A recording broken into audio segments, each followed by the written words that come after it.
মনে করেন যে সে নিজেই সব থেকে বেশি শক্তিশালী। তিনি হলেন জ্ঞানী। দেখুন, এটা ভালো ব্যাপার যে আপনার মধ্যে শক্তি আছে, জ্ঞান আছে, আর এটা শুধু আপনার জন্য নয়, এই সমস্ত সমাজের জন্য, দেশের জন্য, সমগ্র পৃথিবীর জন্য অত্যন্ত আবশ্যক। কিন্তু এই কথাটাও বোঝা অত্যন্ত আবশ্যক যে এই জ্ঞান যেন কখনো অহংকার না হয়ে ওঠে।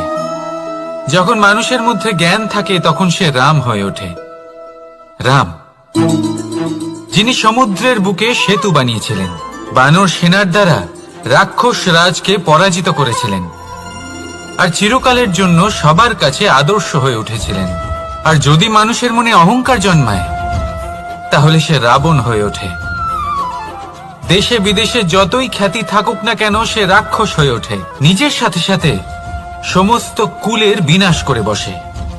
এবার জ্ঞান নাকি অহংকার, আপনার কি চাই সেই সিদ্ধান্ত আপনার, আর আপনার এই সিদ্ধান্তই নিশ্চিত করবে যে আপনার কর্ম কি হবে, আর আপনার এই কর্মই নিশ্চিত করে দেবে আপনার প্রারব্ধ কি হবে। তাহলে শুভ কর্ম করুন আর আমার সাথে ভালোবেসে বলুন, রাধা রাধা। আপনি কখনো পাখিদের দেখেছেন? যেভাবে মানুষ তার সন্তানকে জন্ম দেয়, পাখিরাও সন্তানদের জন্ম দেয়। আর যেই তার সন্তান এই সংসারে প্রবেশ করে, সেই পাখি তাকে আগলে রাখে, তার যত্ন করে, ওর জন্য বাসা বানায়, ওর জন্য দূর কোথাও থেকে খাবার নিয়ে আসে, নিজের ঠোঁট দিয়ে ওর মুখে খাবার খাইয়ে দেয়, সবকিছু করে। কিন্তু একটা কাজ পাখি করে কিন্তু মানুষ কখনোই করে না। যখন পাখি মনে করে যে তার সন্তান বড় হয়ে গেছে, ওকে এবার ওরা শিখতে হবে, নিজেকেই আত্মরক্ষা শিখতে হবে, নিজের খাবার নিজেই খুঁজে আনতে হবে, তো সেই পাখি তার সন্তানকে বাসা থেকে বের করে দেয়। তারপর সেই পাখির সন্তান নিজে উড়তে শেখে, আত্মরক্ষা করতে শেখে, এবং আস্তে আস্তে সে আত্মনির্ভর হয়ে ওঠে। কিন্তু মানুষ কি তার সন্তানের সাথে এটাই করে? কখনোই নয়। মানুষ তার সন্তানকে নিজের সাথে বেঁধে রাখে, সব সময় তার লালন পালনের, তার দেখাশোনার ব্যবস্থা করে রাখে, আর এটাই ভাবেন যে আমি হলাম ওর পালনকর্তা, ওর খেয়াল রাখা তো আমার কর্তব্য।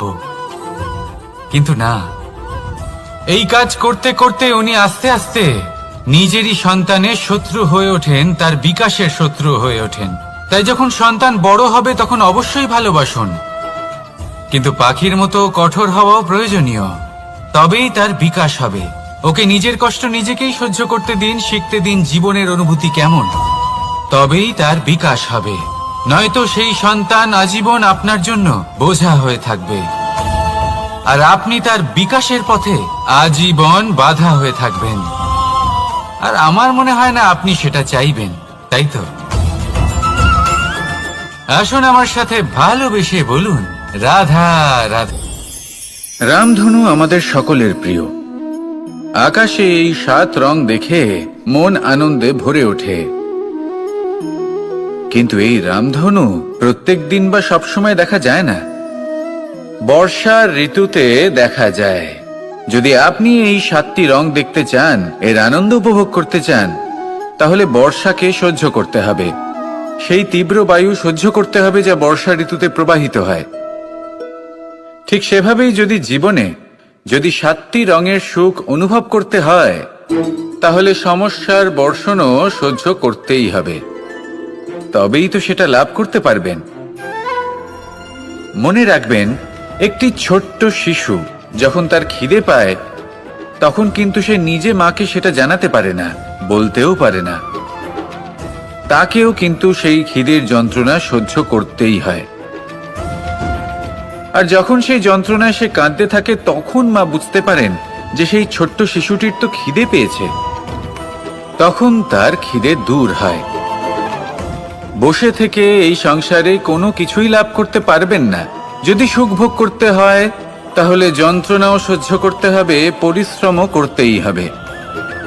তাহলে সাহসের সাথে সব যন্ত্রণার সম্মুখীন হন, শৌর্যের সাথে পরিশ্রম করুন, আর আমার সাথে ভালোবেসে বলুন, রাধা রাধা। কর্ম এবং ফল দেখতে গেলে এই সমস্ত ব্রহ্মাণ্ড এই দুইয়ের মাঝেই স্থির হয়ে আছে। মানুষজন কর্ম করেন ভালো ফল লাভের আশায়, আর ভালো ফল লাভের আশায় উনি এটাই ভুলে যান যে উনি যে কর্ম করছেন তা কি করছেন। আমি বলেছিলাম কর্ম করুন ফলের চিন্তা না করে, কিন্তু কি কর্ম করছেন সেই বিষয়ে ভাবাটাও অত্যন্ত আবশ্যক। নয়তো অনেক সময় আমরা এমন কর্ম করে ফেলি যা না চাইতেও বিষে পরিণত হয়, যা হয়েছে দুঃশাসনের সাথে, দুর্যোধনের সাথে, গুরু দ্রোণের সাথে। একজনের মানসিকতা উচিত ছিল না, একজনের বিবেক উচিত ছিল না, আরেকজন যে পক্ষ নির্বাচন করেছিলেন সেই পক্ষ উচিত ছিল না। আর যা কিছু ওনাদের সাথে হলো, আপনার আমার আমাদের সকলের সাথে তা হতে পারে।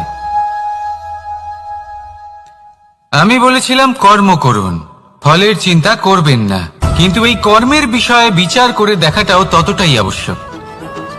দেখুন, কর্ম করার উচিত প্রক্রিয়া ফলের চিন্তা না করা, কিন্তু যদি আপনার কর্ম শুভ হয় তাহলে তার ফলও নিয়তি আপনাকেই দেবে। সর্বদা কর্ম করার সময় এটা ভাবুন যে আপনার এই কর্ম এই সংসারকে, এই সমাজকে, আপনার পরিবারকে, আপনার আশেপাশের মানুষজনকে কোন দিশায় নিয়ে যাবে। যদি এটা সবার জন্য মঙ্গলময় হয় তাহলে কর্ম করতে থাকুন। আর হ্যাঁ, নিশ্চিত রূপে ফলের চিন্তা করবেন না। আসুন আমার সাথে ভালোবেসে বলুন, রাধা রাধা। পরিচয়। এই সংসারে প্রত্যেক ব্যক্তি নিজের পরিচিতি অর্জন করতে চান। পরিচিতি অর্থ এটা নয় যে আপনার নাম কি। পরিচিতির অর্থ হলো এটা যে প্রত্যেক ব্যক্তি এটাই চায় যে এই সংসার আমাকে চিনবে, জানবে আর আমাকে সম্মান করবে। কিন্তু এই সব অর্জন করার পূর্বে এটা বুঝুন যে এই পরিচিতির আসল অর্থটা কি। যদি কোনো ব্যক্তি এটা বলেন এর পরিচয় হলো এটাই যে সে একজন ধনী পিতার পুত্র, তাহলে সেই পরিচিতি পুত্রের নয় বরং তার পিতার। যদি কেউ এটা বলে যে সেই ব্যক্তির পরিচয় হলো সে খুব সুন্দর, তাহলে সেই পরিচয় হলো তার রূপের, সেই ব্যক্তির নয়। বাস্তবে পরিচয় কি? আপনার সান্নিধ্য লাভ করে কোনো ব্যক্তি কি অনুভব করতে পারে, তার কি ধরনের অনুভূতি হয়, আপনার পদ, আপনার সম্পত্তি, এই সব কিছুর ঊর্ধ্বে হলো আপনার আসল পরিচয়। যদি কোনো ব্যক্তি আপনাকে স্মরণ করেই প্রসন্ন হয়ে যান তাহলে সেটাই হলো শ্রেষ্ঠ পরিচয়। তাই এই সংসারে নিজের শ্রেষ্ঠ পরিচয় গড়ে তুলুন আর আমার সাথে ভালোবেসে বলুন, রাধা রাধা। এই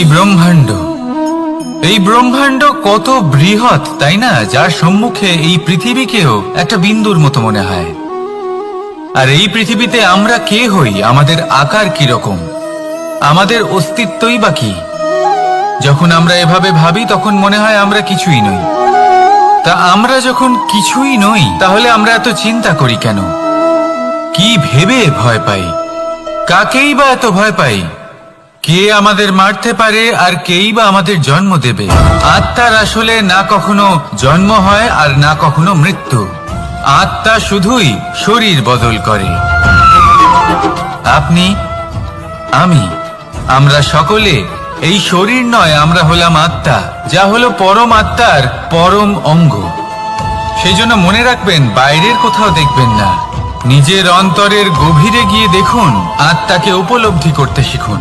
ক্লেশ, ভয়, চিন্তা, এই সব কিছুর থেকে নিজেকে দূরে রাখুন, তাহলেই উপলব্ধি করতে পারবেন পরমাত্মাকে।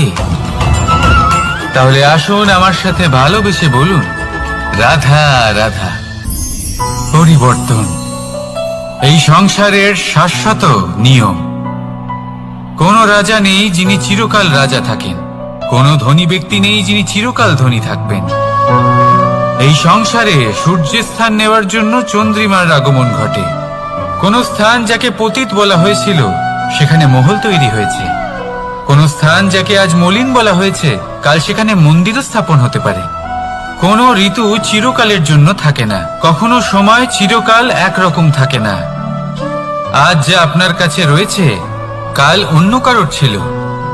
আজ যে আপনার কাছে রয়েছে কাল তা অন্য কারোর কাছে চলে যাবে। আপনার সাথে কিছু থাকলে তা হলো আপনার কর্ম, কিন্তু সেই কর্মের পরিণামও আপনার নয়। আপনি শুধু কর্ম করুন, বাকি সবকিছুই পরিবর্তনশীল।